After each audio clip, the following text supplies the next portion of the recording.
ಹಳೆಯ ಚಿನ್ನದ ಒಡವೆನ ಅಧಿಕ ಬೆಲೆಗೆ ಮಾರಬೇಕೆ? ಅಂದ್ರೆ ಆಟಿಕಾಗೆ ಕಾಲ್ ಮಾಡಿ 8880300300.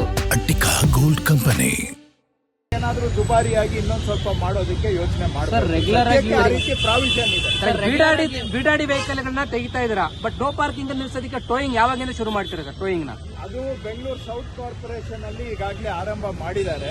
ಅದನ್ನ ಮುಂದಿನ ದಿನಗಳಲ್ಲಿ ಸ್ಟೆಪ್ ಬೈ ಸ್ಟೆಪ್, ಹಿಂದೆ ಏನು ಕೆಲವು ಕಂಪ್ಲೇಂಟ್ಸ್ ಬಂದಿತ್ತು ಆ ಕಂಪ್ಲೇಂಟ್ಸ್ ಮರುಕಳಿಸದ ಹಾಗೆ ಸ್ವಲ್ಪ ಡಿಸಿಪ್ಲಿನ್ಡ್ ಆಗಿ, ಎಲ್ಲೂ ದುರುಪಯೋಗ ಮಾಡೋದಕ್ಕೆ ಅವಕಾಶ ಇಲ್ಲದೆ ಮುಂದಿನ ದಿನಗಳಲ್ಲಿ ಸ್ಟೆಪ್ ಬೈ ಸ್ಟೆಪ್ ಕೆಲವು ಮುಖ್ಯವಾಗಿ ಮುಖ್ಯ ರಸ್ತೆಗಳಿಂದ ಆರಂಭ ಮಾಡಿ, ಮುಖ್ಯ ರಸ್ತೆಗಳಲ್ಲಿ ಪಾರ್ಕಿಂಗ್ ಅನ್ನ ವೈಲೇಷನ್ ಮಾಡುವಂತಹದನ್ನ ಪ್ರಯಾರಿಟಿ ಕೊಟ್ಟು ಅಲ್ಲಿ ಇಂದ ಆರಂಭ ಮಾಡಿ. ಯಾಕಂದ್ರೆ ಅಟ್ ಎ ಟೈಮ್ ಎಲ್ಲಾ ಕಡೆ ನಾವು ಮಾಡಕ್ ಆಗೋದಿಲ್ಲ, ಒಂದೊಂದು ಆದ್ಯತೆ ಪ್ರಯಾರಿಟಿಯನ್ನ ಇಟ್ಕೋಬೇಕಾಗತ್ತೆ.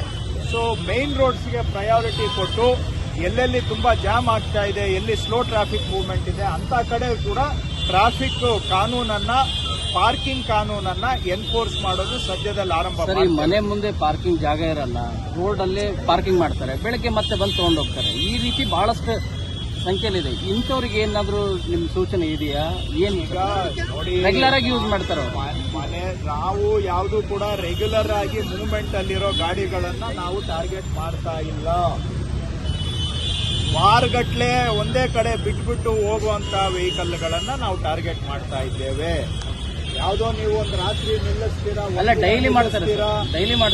ಆಯ್ತು, ಈಗ ನೋಡಿ, ಇದು 30-40 ವರ್ಷದ ಸಮಸ್ಯೆ. ನಾವು ಮನೆಯಲ್ಲಿ ನೀವು ಪಾರ್ಕಿಂಗು ಜಾಗ ಇಟ್ಕೋಬೇಕು ಅಂತ ಕಾನೂನು ಹೇಳುತ್ತೆ, ಆದ್ರೂ ಕಾನೂನನ್ನ 30-40 ವರ್ಷದಿಂದ ಎನ್ಫೋರ್ಸ್ ಮಾಡಿಲ್ಲ. ಪ್ಲಾನ್ ಅಪ್ರೂವಲ್ ತಗೊಳ್ಳೋದನ್ನ ಕಡ್ಡಾಯ ಮಾಡಿಲ್ಲ. ಅವರೆಲ್ಲ ಮನೆಗಳು ಕಟ್ಕೊಂಡಿದ್ದಾರೆ, ಮನೆ ಒಳಗಡೆ ಪಾರ್ಕಿಂಗ್ ಜಾಗ ಇಟ್ಕೊಂಡಿಲ್ಲ.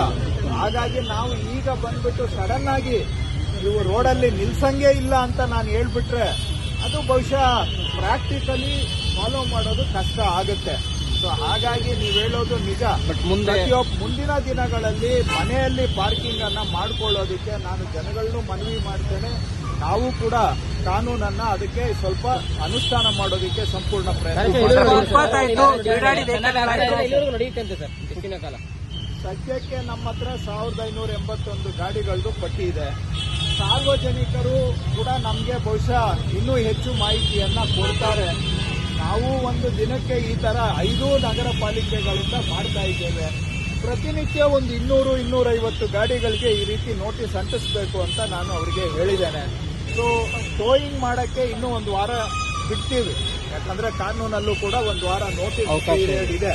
ಹಾಗಾಗಿ ಒಂದು ವಾರ ಆದ್ಮೇಲೆ ಟೋಯಿಂಗ್ ಶುರು ಮಾಡ್ತೇವೆ. ಅಲ್ಲಿವರೆಗೂ ಇನ್ನೊಂದು ವಾರದಲ್ಲಿ, ಯಾಕಂದ್ರೆ SIR ಕೆಲಸ ಬೇರೆ ನಡೀತಾ ಇದೆ. SIR ಕೆಲಸದಲ್ಲಿ ಅಧಿಕಾರಿಗಳು ತುಂಬಾ ಮಗ್ನರಾಗಿದ್ದಾರೆ, ಬ್ಯುಸಿ ಇದ್ದಾರೆ. ಸೊ ಅದನ್ನ ನೋಡಿಕೊಂಡು ಒಂದು 10 ದಿನದವರೆಗೆ ಈ ರೀತಿ ಸ್ಟಿಕ್ಕರ್ ಎಲ್ಲಾ ಕಡೆ ಅಂಟಿಸ್ತೇವೆ.